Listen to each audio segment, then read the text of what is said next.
Welcome to the Sample Chapter Podcast, the show where authors read a sample chapter from one of their books. Here's your host, Jason A. Meiske. Hello, Sample Chapter listeners. This is episode 198 of the Sample Chapter Podcast, the show where authors read a sample chapter from one of their books. And today I am just delighted to bring you a one-of-a-kind, unique author to the show in teenaged author sensation Shanti Hershenson.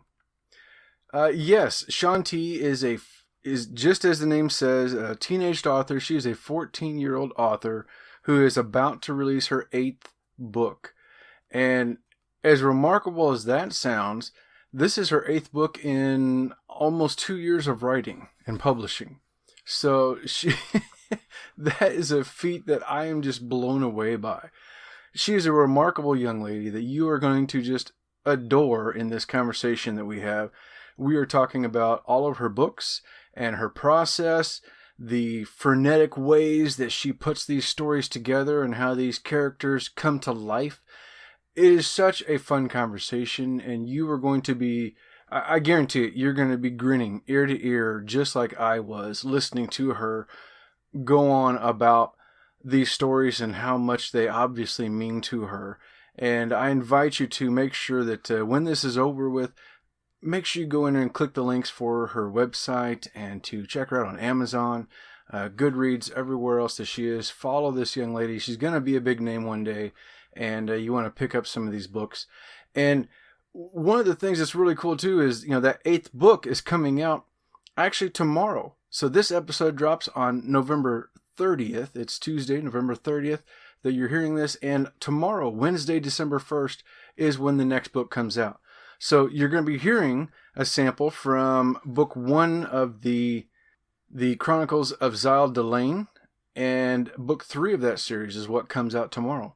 So you got time. You can go in there and grab these other books and then pick up the 3rd one tomorrow when it comes out. All of her books just sound amazing. They sound incredible, and you really got to check it all out. So it's a fun conversation, and one I can't wait to get us over to. That's coming up here in just a few moments. Well, I am doing well, wrapping up NaNoWriMo. Didn't complete my story, did not complete Bandit 2, but man, I sure did put a big dent in it. Today alone, I sat down and did about, currently I'm at about 2,500 words for the day, which is a really good day for me. And I'm probably going to do some more writing later on tonight. And of course, as I'm recording this, it's still Monday for me. So I've still got another day to put on here. So we'll see. I don't know if I'm going to close in on how close I'll get to 20,000 words before the end of NaNoWriMo, but we'll see. Needless to say, I'm going to keep pressing on. I'm going to finish. Actually, my goal is to finish Bandit 2 this year. At least the first draft, and then I'm going to start working on the edits right away and go from there. And the plan is to have Bandit 2 coming out this spring. I'm getting ready to reach out to the cover designer and give him my ideas for what this is going to look like. And I did actually make a little bit of a change. Originally, the book setting was going to be taking place post-Christmas, closer to like Valentine's, but there's just too much fun stuff around Christmas, and I decided, you know what, I didn't really say when in the fall book 1 takes place. I never did state a time. So now book 2 is taking place around Christmas time, and it's kind of opened up a whole new world for me of possibilities, and of course, Christmas jokes and such. And we got aliens in there who don't know Christmas, so that's a lot of fun. And I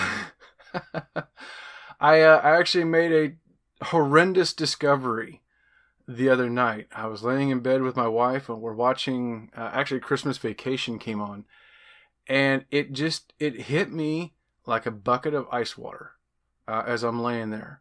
I suddenly realized, like, oh my gosh, when did this come out? Well, that's an important thing, because since my story takes place in history, And now, I'm writing like an alternate history, essentially. So the attack of the Zolur Nation, their armada on Earth, was in the fall of 1989. Unfortunately, that means anything that came out after that, which includes Christmas Vacation, which came out December 1st, 1989, that does not exist in this world. And I am totally crushed. I am destroyed. I don't know what to do with my life now. To imagine no world without, Chevy Chase falling off the house trying to put those Christmas lights up. Why is the floor all wet? I don't know, Margot. I mean, oh my gosh, so many one-liners are now just lost for my from my use. But it is what it is. I hadn't thought about that. I was thinking it was in 88 that it came out, but I was wrong. Fortunately, I do have Scrooged, which did come out in 88. I still have Christmas Story with little Ralphie and his Red Ryder BB gun, and countless other wonderful Christmas movies, and Die Hard, of course, the big one. I have all of those movies that I can rely on for some great Christmas fodder throughout this story time, Christmas story time telling of Bandit 2. But the writer's life. What can I say? Anyway, as I get closer to this one being done, of course, I will make sure to let you all know, and I'll tell you when this is available. Who knows? If I can do what I want to do, if I can get this first draft done and I get the cover art back in time, maybe I'll even have the pre-order set before the end of this year. Wouldn't that be exciting? Man, that's a big ask right there. We'll see what happens. All right. Well, hey, anyway, let's start off by thanking our sponsors. The number one in our hearts and in our minds, Scrivener, the number one writing app available to authors everywhere. I do all of my writing, including the Bandit series, there in Scrivener, and I absolutely love it. I've already been moving things around with ease because of what Scrivener's capabilities are. So check out this advertisement and learn how you can save 20% on the regular desktop version.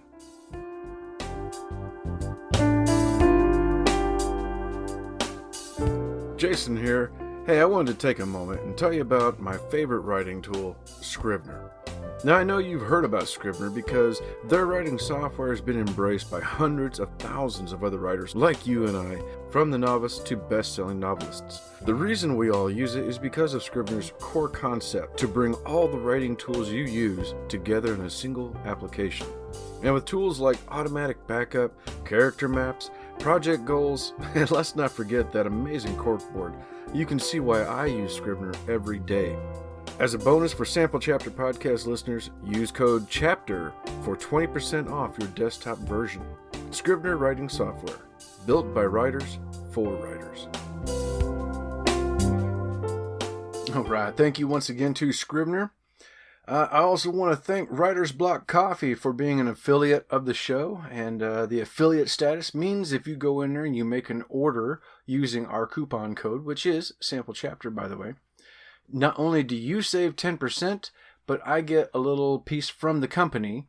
I get a little bit that goes towards helping the costs of the show. So hop on in there and order yourself some coffee. They have 3 incredible flavors. The Writer's Block Coffee, which is their signature blend. The Deadline Dark, which is sure to wake you at any hour of the day. And then my personal favorite, the Whiskey Barrel Aged Coffee. You can order your coffee one at a time or set up auto ship so that you never run out. Once again, that that link is in the show notes, and use the coupon code SAMPLECHAPTER so that you can save 10% on your order. Finally, I want to thank Pop Goes the Culture Network, home to about half a dozen other shows, all of them incredible and all of them pop culture related. Whether you are looking for movie or gaming news, it's all there on any one of those shows. They're going to be discussing all the pop culture stuff that you want, from one, Two Dads Review to Multiverse Tonight to even the Alamo Draft House doing a special like behind the scenes things and talking about upcoming shows. Lots of great shows on the network, so hop on over and click that link in the show notes for more. All right, well, without further ado, how about we get on over to our interview for episode 198 with teenage author Shanti Hershenson.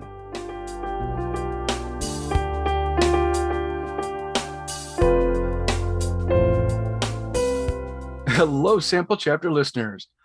I'm so excited. My guest today is Shanti Hershenson. Shanti's first 2 novellas were published when she was in the 6th grade, although her writing journey started long before then. Ever since she could hold a pencil, marker, or crayon, she was creating stories. They started from pictures, mere scribbles, really, and eventually turned into captivating tales.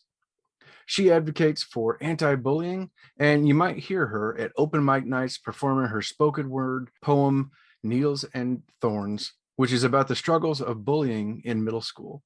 Ladies and gentlemen, help me welcome to the show, Shanti Hershenson. Welcome to the show. Thank you for having me. I'm so excited to have you here. This is very special. You are my youngest guest today. Let's make sure that everybody understands this too. So you are 14, is that right? Yeah, I just turned 14. You just turned 14. Oh my goodness. And you have a wealth of books behind you. Congratulations. Thank you. All right, so let's just start there. When did your first one come out? It's kind of complicated. So I wrote 2 novellas. They're kind of short stories, children's books. I don't know what to call them, with my friend in 6th grade. And I went ahead and published those about March 2020.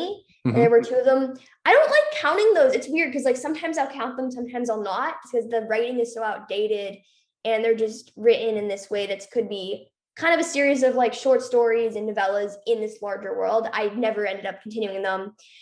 And like a couple months later, in the middle of the pandemic, when I was kind of just sad and lonely, I started writing my debut novel. And I really count that as when I started like seriously writing books. And that debut novel was only supposed to be about a 20,000 word novella. And it turned out to be a 250,000 word, 800 page novel that I have to have here. Oh my gosh. That was split into 3 books because it was far too long to publish. And I ended up actually writing the 4th book in that series a few months ago. But in that time, I also started writing the Ziel Delaine novellas.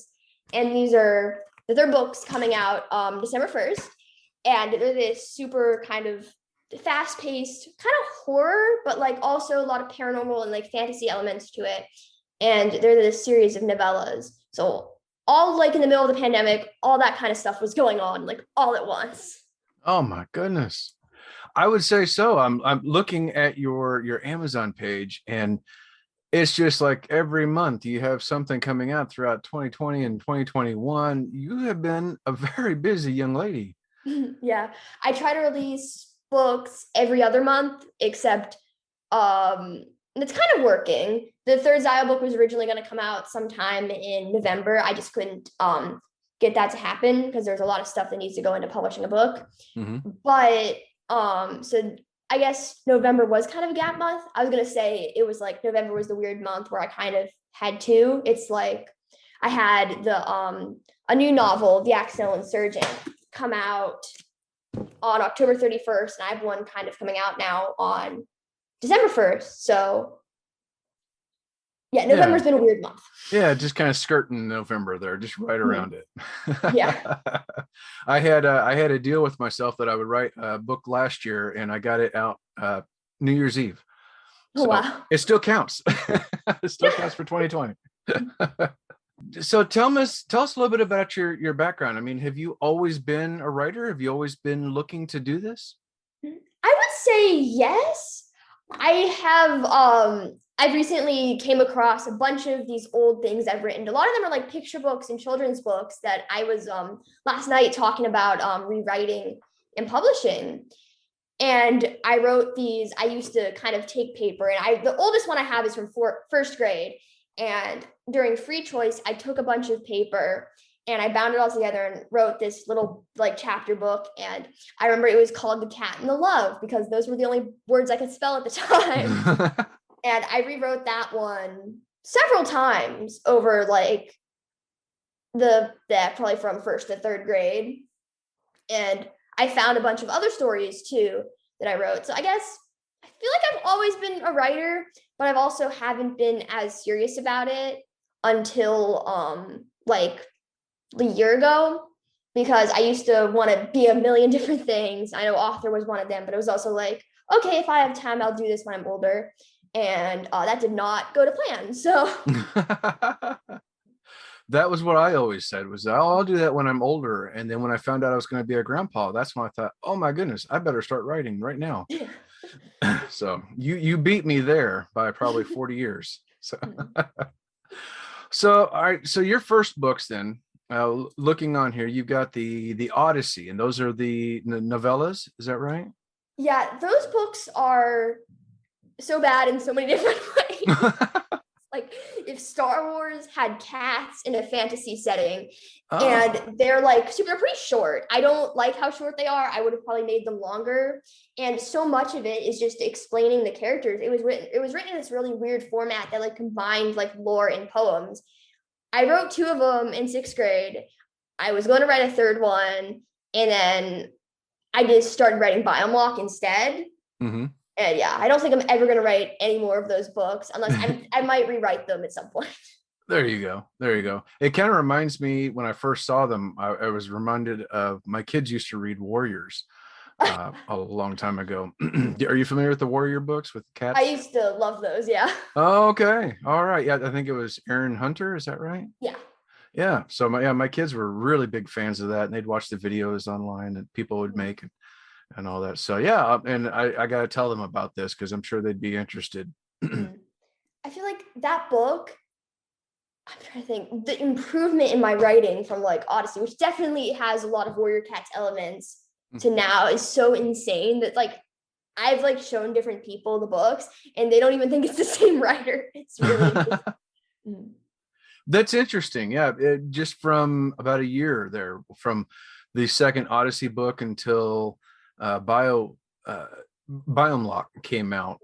And yeah, you said that that was quite the difference in your writing in just that year's time. What do you think brought that change? I think just so originally Biomlock, like the first draft was so poorly written. It was like Odyssey level poorly written. It was so bad. I still have the original Google Doc and I want to cry looking at it. I can't believe I wrote it. And I kept writing, and eventually I wrote 1,000 words, 2,000 words every single day. And from that, after probably about a few months of writing, I started to notice what was really bad about my writing and what like I didn't like in Odyssey. And then I kind of changed it. And I figured out kind of what other authors do too, and what makes their writing like super good. And I started to kind of apply those to my own writing. And eventually Biomlock had an overwriting problem where there was too much detail, too much like dialogue tags. And there's still a bit of that problem in the finished first book. Mm-hmm. But it's also improved so much that I think just kind of kept writing. And then I went back later and did another draft of the book and another one. I probably rewrote it like 2 times before I was satisfied with it.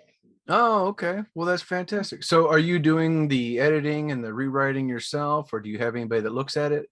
I have sometimes my parents look at it, and I have a writing coach who looks at all my novels and makes sure that they're like there's no story inconsistencies and the grammar's all good. Because there have been some pretty funny grammatical errors that I've just been so tired while writing that I've missed. And I'll just look back at it and just start laughing so hard. Well, you're not alone there. That's my first book when it came out. I did the same thing, and I ran it through like Grammarly, and there were so many errors. I just said, fix all. And then that's what I published. And oh my goodness, Grammarly will make some wild changes to your Grammarly. I have the plugin. It's like I use it sometimes. It's like it's weird because for me, Grammarly sometimes won't appear on my browser, and I'll have these like just spaces where the writing there's like it'll kind of work again, and there'll be so much. Oh my goodness. Well, I love the feedback now. I've gotten to where I really love the feedback I get from my beta readers and the people who read ahead of time. How about you? Do you find any of it annoying or like, no, you just don't get it?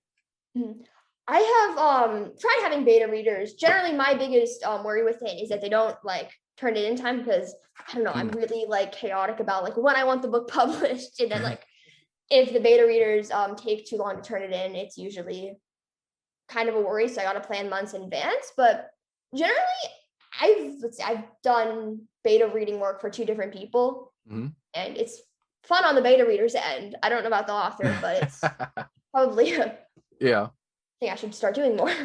I tell you, and it's a difficult thing on the author side to give plenty of time. My most recent book, I told everybody they would have over a month, and unfortunately I gave them about 3 weeks. So I was like, oh, I'm sorry everyone, but still I got some great feedback, and it worked out really well. Yeah. All right. Well, so and then you were talking about Biomlock. Tell us about Biomlock.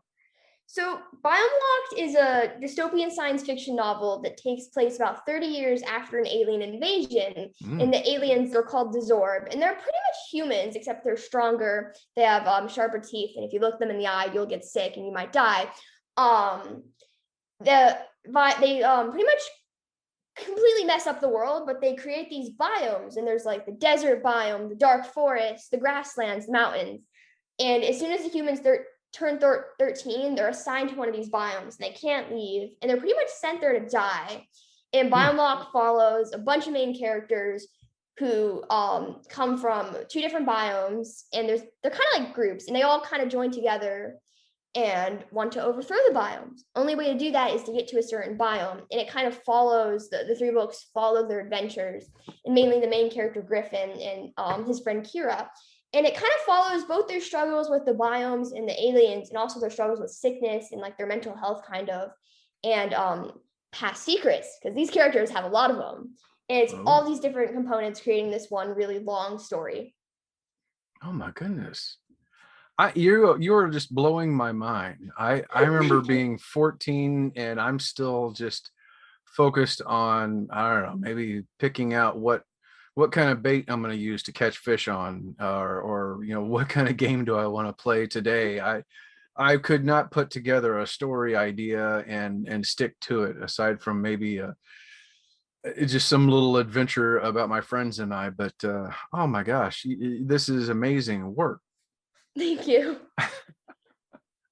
So from there you moved on. I know one of the books here that it looks like is very special to you, and has a lot of meaning to you, is You Won't Know Her Name. Tell us about this. So You Won't Know Her Name, I wrote in the summer between 7th and 8th grade, but I've been thinking about writing that since 6th grade. That book follows a character called the Girl, because none of the characters have any names, hence the title. And it follows this girl's struggles with bullying and a new school and all of this extremely horrifying stuff, which I think people are starting to figure out is very much an autobiographical novel.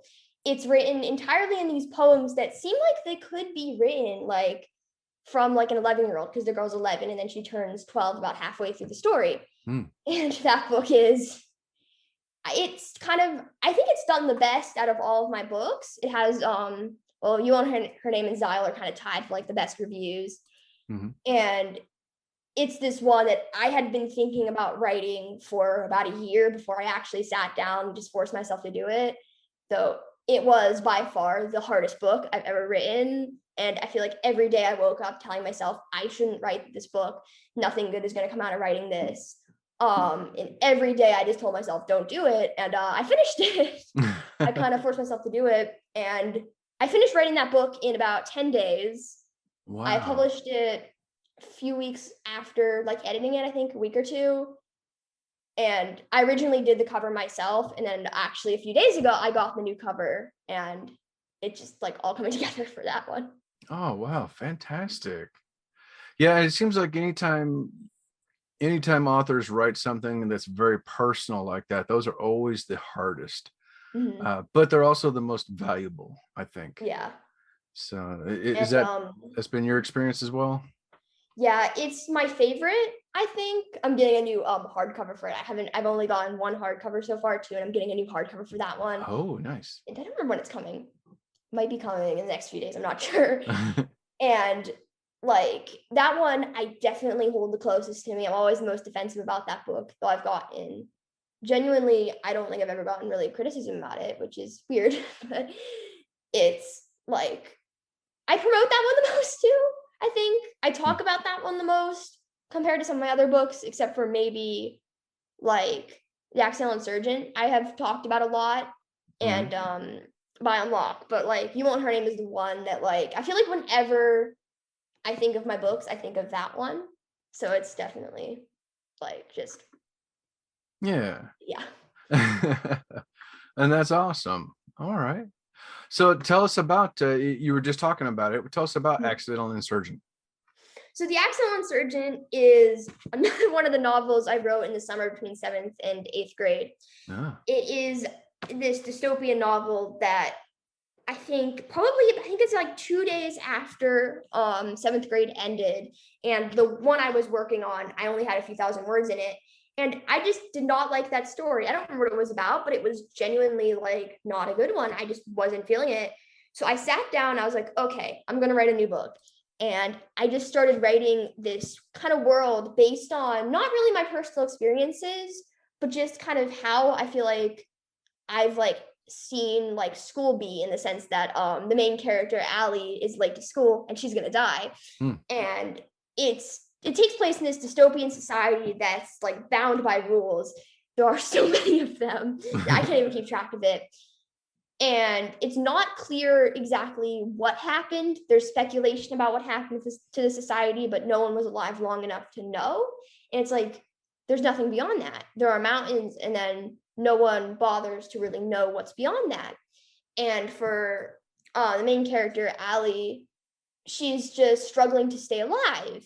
And one of the most interesting kind of plot points of this is that once they graduate from the endmost school, which is pretty much high school for them, just it's the end, they have to essentially do something incredible. And if they don't do something incredible, they're going to be killed at 20. And that sounds like a pretty classic dystopian plot, except for the Accidental Insurgent, that's not the main focus of it, because Allie might not even graduate, and she might not even get that far where she's in that position. And it's kind of Allie and her best friend Finn struggling to stay alive through all of these challenges and plot twists. And it's a really fun book. I could not stop writing it. Let me think. I was writing about 4,000 to 5,000 words per day on that book. Oh my goodness. Finished the first draft in 16 days. It's a pretty long book. It's 350 pages. And I couldn't stop. I edited it in like about a week. And then it laid dormant until I could figure out exactly what I wanted to kind of fix in it. Yeah. Oh my gosh. Yeah. Something that's amazing me is realizing how many of these books are standalones, essentially. Accidental Insurgent, the Biomlock. Of course, you got the You Won't Know Her Name is a completely different one. Yeah. And when I was first looking at it, I thought Biomlock and Accidental Insurgent were like in the same world. Maybe one of them was a sequel, but no, these are actually different books, different stories, different characters, and most of them are all different universes. Yeah. Biomlock has 3 more books I've written in the series that I just haven't like published yet. I'm hoping Biome Blackout, which is the second book, will be out in early 2021. And then there are 2 more books, Biomes End and Biomes Resurrect. Biomes Resurrect is kind of like not really a spin-off, but like a completely different like sequel series. And I think Biomes End is going to come out probably mid 2022. That book is significantly longer than the other 2, and it's in the sense that it's about double. It's pretty much, I think it's like 100,000 words at this point. And that one is going to take a lot of work, but it's also my favorite in the series. Oh my goodness. So how do you keep this straight? You have all these different stories going all the time. Do you sit down and just work on one each day, or do you have any trouble moving from story to story or bouncing around? I have a very chaotic writing process. So for Biomlock, I wrote all 3 books in one book, then realized I needed to split them. So like once I had finished Biomlock, and it was originally just the editing process, I quickly kind of went on and wrote all 3 Ziel books at once. not like just stopped. I stopped for a day and was like, okay, I'm gonna do the next one. And those were all done in the span of about 3 months. After that, what did I do after that? I think then it was the Accidental Insurgent. And what I start doing now is I'll write when it's longer, not exactly a series of novellas, when it's a full novel that's in like a duology or a trilogy, because I have one right now called The God's Right Hand, and it's a dystopian novel that I wrote kind of over the summer and the beginning of the school year. That one, I have a bunch of ideas for the sequel. So the book I'm working on right now, which is a novel kind of prequel to the Ziel Delaine series. Once I'm done with that, I'm gonna let the book I'm working on right now, like the draft, just be kind of dormant while I think about what I want to change for it. Go on, I'm going to edit the first book in the God's Right Hand series, then write the second one. Then I'm going to go back to the Kingston Origin, which is the book I'm working on right now, and probably edit that. And after that, like either I'm going to write a sequel to another Ziel book, because there's possibility to that, write another Biomlock book, or I'm going to write a completely different new series or standalone. Oh my goodness. Mm-hmm. Oh my goodness. So how do you keep this straight then? Are you using writing software, or do you have just like notebooks full of notes, or how do you do that? A bunch of different ways I do that. I generally keep like my release order. Either I have a thing on my website that's actually outdated now, or I'll keep it in a Google Doc. But I use the writing not software, just a website called Readsy, and that helps me kind of keep all my serious like works in one place. Mm-hmm. Although I have a bunch of books that I never finished or like started writing during the Biomlock era, and decided I cannot write 2 books at once. Oh my goodness.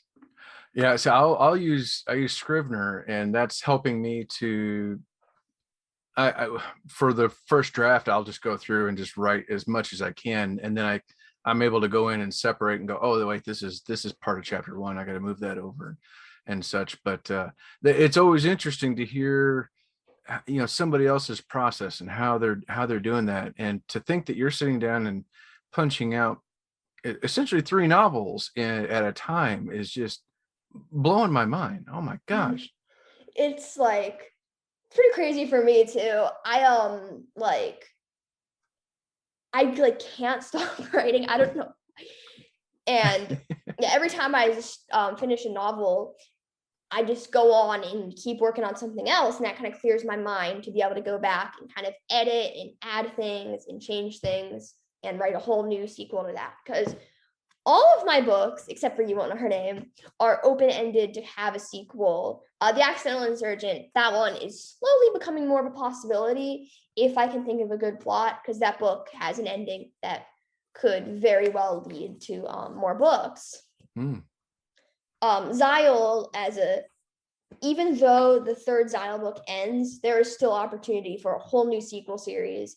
Biomlock is still ongoing now because of I rebooted it with Biomlock 4, and because of that, I need to do 5 and 6.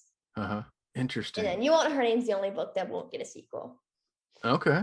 All right.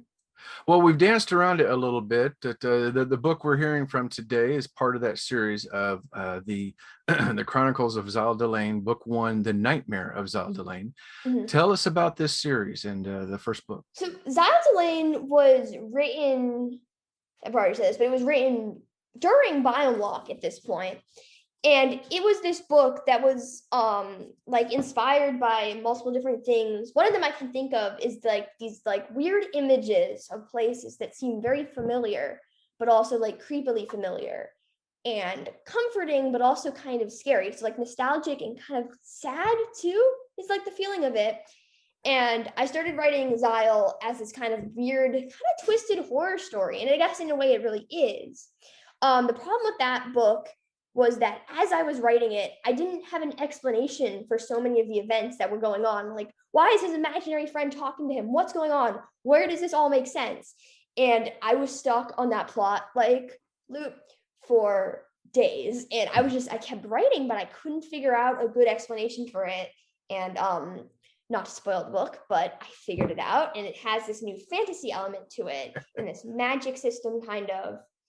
And I was able to continue that while still keeping the same kind of nostalgic but sad vibe throughout the series with without spoiling what happens with this boy who wants to return home. I won't say why, but it's kind of, and the stories are short too.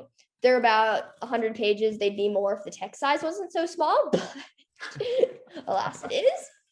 And they always abruptly end. Every book, except for the third one somewhat, will end on this giant cliffhanger that will kind of, even if the reader doesn't really like the book, there'll still be kind of, even if they just liked it a little, they'll want to read the next book, because it ends like when most of the events are tied, and then all of a sudden something will happen. And that goes on for the first two books are like that. Third one, no, it's not really. It's a little more tied, just so I could take a break and not immediately have to fill the cliffhanger. Yeah. Because more often than not, I don't even know what's going to happen next.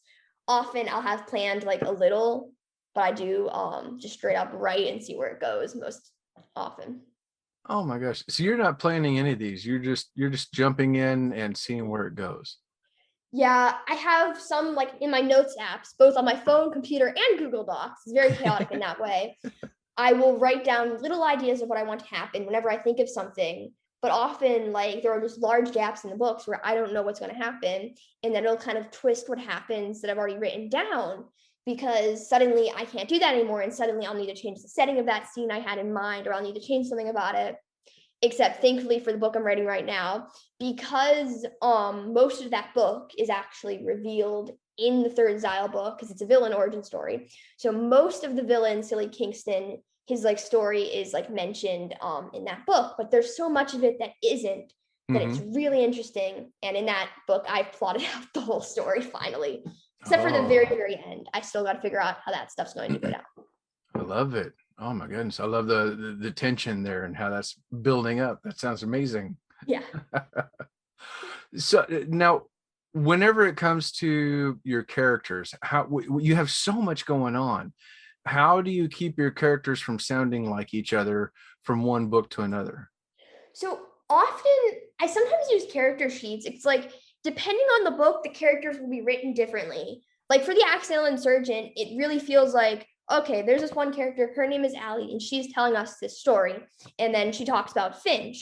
And those characters are both like, they have these very deep backstories that are not gone into, but they're like mentioned. So you know, oh my gosh, they have this backstory. You'll know what happens and the story will be told, but it's also because everything's moving along so much. It's like, you're going to mainly know these characters from like their actions and what they do externally, except for Allie, whose internal dialogue is visible throughout the whole story. Biomlock is another one where the characters are very much, they act in ways that the characters of their ages, because the characters of Biomlock are all 13, 14, 15, 16, and there are some adults, and they all act the way like adults were, which is I've been told the Biomlock characters, especially the kids, are kind of annoying. Again, 13-year-olds are very annoying. And also they are very likable. They have a lot of aspects to them that in a futuristic society they would kind of have, and just be kind of really developed as these kids that are both normal kids, but also very much not normal kids with all their own personal problems and secrets. Ziel, those characters are Ziel, Delaine, who's the one of the main characters / antagonists. It's undecided. I mean, not undecided, it's like uncertain. Is this character that kind of embodies this little girl, but at the same time she's almost like an adult. And then Silly Kingston, who is the villain, is the most confusing character I've ever written because of his backstory and kind of his actions in the book. And that's been it's been amazing. It's also been incredibly difficult. It's weird writing in the perspective of a villain. And then You Won't Know Her Name, all the characters are based off of real people, but they're more personalities kind of. So that one's a little like easier to write, character wise, not plot wise. Oh my goodness. That is amazing. Yeah, Thank you. You are doing incredible work. Oh my gosh. I'm blown away at what you have accomplished in just like a year and a half, almost 2 years. And you show no signs of stopping. So this is this is really amazing. Well, thank you. Shanti, where can people find and follow you? So people can find me on my website, which is shantihershenson.com, ShantiHershenson.com. You can find me on Instagram at Shanti Hershenson. And I actually am starting to use TikTok a lot more for my marketing. That's been something that's been super helpful. And my TikTok is Shanti Who Writes. I've actually gained a lot of followers on there recently, and it's been something that I never expected would actually help me. Interesting. Okay. All right. Well, I will make sure to have links for all of this in the show notes, everyone, so that you know where to go. Don't forget, everyone, we're going to be hearing today from The Nightmare of Ziel Delaine, which is the first book of the series, and book 3 is coming out in just a couple of days. The day after this episode drops is what the plan is anyway. Hopefully this is what works out. What is the name of book 3? The Ruination of Ziel Delaine. The Ruination of Ziel Delaine. All right. My gosh, Shanti, thank you so much for joining me. This has been Thank you for having me. A real delight for me. You are so full of energy and just livening up my day. And I know everybody listening is going to be just smiling right along, just like I've been doing this whole time. Thank you. All right, ladies and gentlemen, time for me to step aside with my ice water, and we're going to listen to Shanti Hershenson reading a sample chapter from The Nightmare of Ziel Delaine. All right, and this is the prologue. So, it was atypical for a ghost like Ziel to ever leave the Delaine Manor. However, during an evening of 2009, where the setting sun spilled into her eyes, she did just that. When I saw her in the flesh, and not from the furthest window of what we all thought was an abandoned manor, I assumed she was no more than a ghost. It wasn't my fault that I thought that, as we all had ever since we first saw her 2 years ago, back in 2007. She never seemed to age and still looked to be about 10, which now didn't seem so old. I was 10 too. When it became apparent that she was not a spirit, we all thought she had come to kick us out of what was presumably the property of her parents. "Well, we'll leave here," I stuttered nervously, raising my balled fist in defense, while she gave me, of all the kids out on the extensive yet plain yard, a subjective look. "I know, we aren't supposed to play here. We'll go back to our street, I promise." She still seemed to not care about us trespassing and hadn't even spoken herself yet. She kept looking back, staring at a dark bird perched on the nearest tree. It stared down upon us like a judgmental figure. Her clothes reminded me of the bird, so dark and cold, but pristine like soft feathers. The girl, Ziel, whose name we all knew somehow by exchanging stories and gossiping, spoke next. And for once, in all the 10 years I had lived, I was frightened. "Go home before it's too late," she ordered in a raspy voice like that of an adult, stepping closer to me with eyes that were so dark they had to be inhuman. We obeyed, knowing no other thing to do, but I was sure of one thing: whether Ziel was a ghost or a little girl, something wasn't right.